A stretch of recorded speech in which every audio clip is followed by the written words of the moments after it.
বিয়ে না করলে ফরিদুল ইসলাম আমরা ফরিদুল তুই বিয়ে না করে গেলি কোন একদমই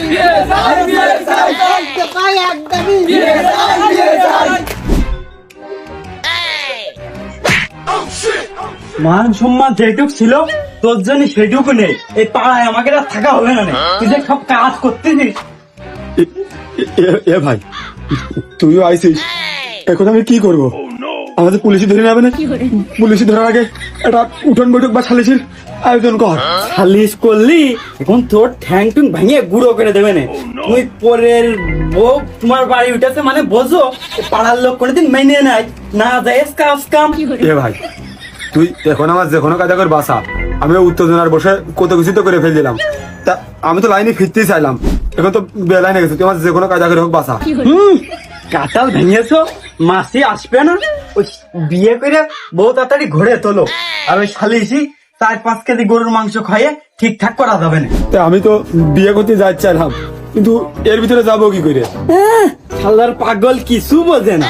তুমি আরেকটা বিয়ে করার স্বপ্ন দেখতেছো যে এটা বাড়ির পাড়ে আছে, এটা বিয়ে করে ঘরে তোলো। না হলে ওর বড় কেস করবে না, ওর বাপ মা কেস করবে না। আর বিয়েটা যদি করিস তাহলে ওর বাপ মা তো ওই মেয়ের মুখে লাথি মেরেতে চলে যাবে না। তুই ভালো থাকতে পারবি। সেই পচা সামগ্রী পা কাটলাম। ও ভাই আমি কার বিশ্বাস করবো?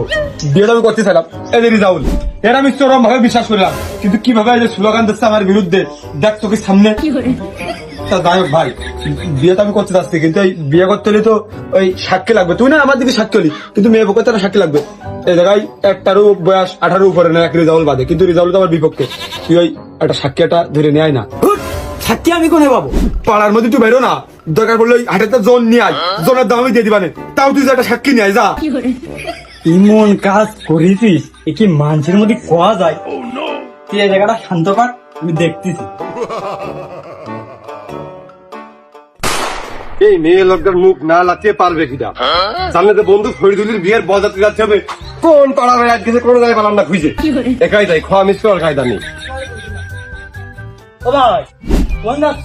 ওই আমার বন্ধু ফরিদুলের বিয়ে দেওয়াচ্ছে না। ও ওর বিয়ে তো হচ্ছে না, ওর বিয়ে নিকে ক্লাসে চলে গেছে, ওই বাড়ির ভাড়া হচ্ছে। কি? হ্যাঁ হোক, সমস্যা নেই, আমার দেওয়ার ছিল, আমি যাচ্ছি। এ বর্তমান সময় বিয়ে থায় বিভিন্ন ঝামেলা ঝামেলা হয়, ওই বাড়ির পাড়ে চুপি সেরে করে ফেলায় আমার মতে বুদ্ধিমানের কাজ। যাই দেখি কি হয়। ও ভাই তাহলে আপনি যেহেতু যাচ্ছেনই, আর আমি হচ্ছে এটা সাক্ষী খুঁজ দিলাম। আপনার বয়সও আছে 18 বছর, আবার আপনারও বন্ধু হয়, তাহলে আপনি সাক্ষী দিলে ভালোই হইতো। হ্যাঁ বয়স 18 পার হয়েছে, আরো 29 বছর আগে। আমার বন্ধু আমি সাক্ষী দেবো না, দিদি চাই আসেন। তা আপনি আর কি হন?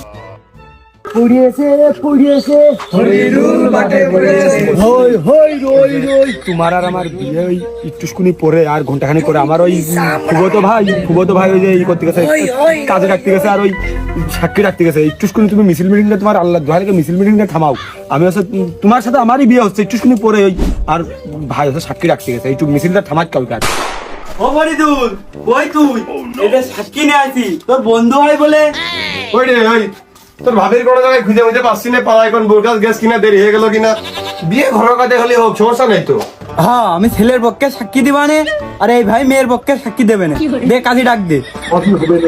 আমি তো বিষয়টা করলাম বিয়েতে যদি পরকিয়া করি, বিশ্বাস করবো কারে আমি, বিশ্বাস করবো কারে, বিশ্বাস করবো কারে আমি। এ কি, আমার স্বামী এখানে কেন?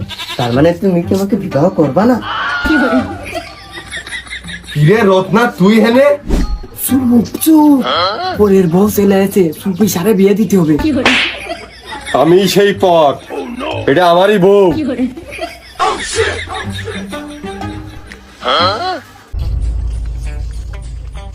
এই দোকানদার কই, ডাক দে। ভাই আশপাশে কি কারো দেখতে পাইতেছেন? কোনতে? মানে এই দোকানের মধ্যে কারো দেখতে পাইতেছেন? এই দোকানের মধ্যে কেউ আছে? আছিস তো শুধু তুই। তাহলে দোকানদার আমি। দোকানদার ডাক দে, আর কি পাইছিস? কসি দোকান আমার, আমি আবার কি করে ডাকবো? তুই দোকানদার। হ্যাঁ কি লাগবে কোন? বুঝিস এইটাকে নিয়েছে। তোর সাহস কত আমায় ধরেছ? এই দোকানে আমি 1000 টাকা পাবো, টাকা দে। ও তাহলে আমি মনে হয় জানি নি, এটা আমার আব্বার দোকান, আমি মাঝে মাঝে বসি। মাঝে মধ্যে বসিস কি সবসময় দাঁড়িয়ে থাকিস কি মাঝে মধ্যে ঘুমাস? ওইটা তো আমার দেখার বিষয় না। 1000 টাকা বাবা, 1000 টাকা আমার দিয়ে দে। তোর আব্বার কাছে কইছে রে যে ভাই 1000 টাকা পয়সা নিয়ে গেছে। তো ও আব্বা নিয়েছে, আমি দিলি হয় নাকি? শালা শালা এক চর মেরে এর বাটাম খুলে ফেল দেবো। প্রথমে এসে শুনলাম না দোকানদার কিটা বলি তো আমি আমার টাকা এখন দিতে পারবি না।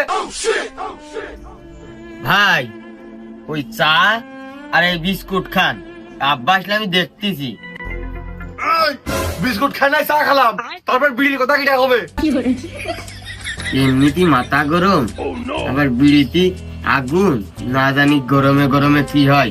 তোর আব্বা আসলে কোষ যে ভাই আইলো টাকা চাইয়ে ছুঁয়ে গেছে, এদিন যদি এসে আবার ফিরে রাতে হয়, তোর আব্বার কিচ্ছু কবো না, তোর রেখে ঠাপে আর নাকের বদনার কানের ভালটা একটু ফেলে দেবো করে দিলাম।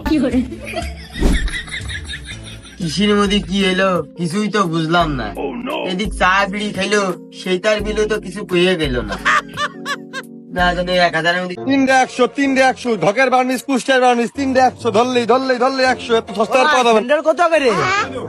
300 ভাই একদম। ও ভাই এ তো বড়টা, তাহলে 3টে দেন দিনই। বুঝেন বেচারা জিনিস কিন্তু আর ফেরত হয় না, আর টাকাটা আগে দেন, খুব ভিড়। ও ভাই এরকম পোর্টটা পাইয়ে ফেরত দেবো কি জন্য? এই যে 100 আমার 6 সাইজটা 3টে দেন। বিক্রিত মাল ফেরত হয় না। এই যে ভাই একটা, দুইটো, তিনটে। এ কি হইলো বাড়া? 3টে তো ডান পাত্তায় গেল, বা পাত্তা দেন। বা বার্তা নেই, খালি ডাইন বার্তা বলে 300। বিক্রিত মাল ফেরত হয় না।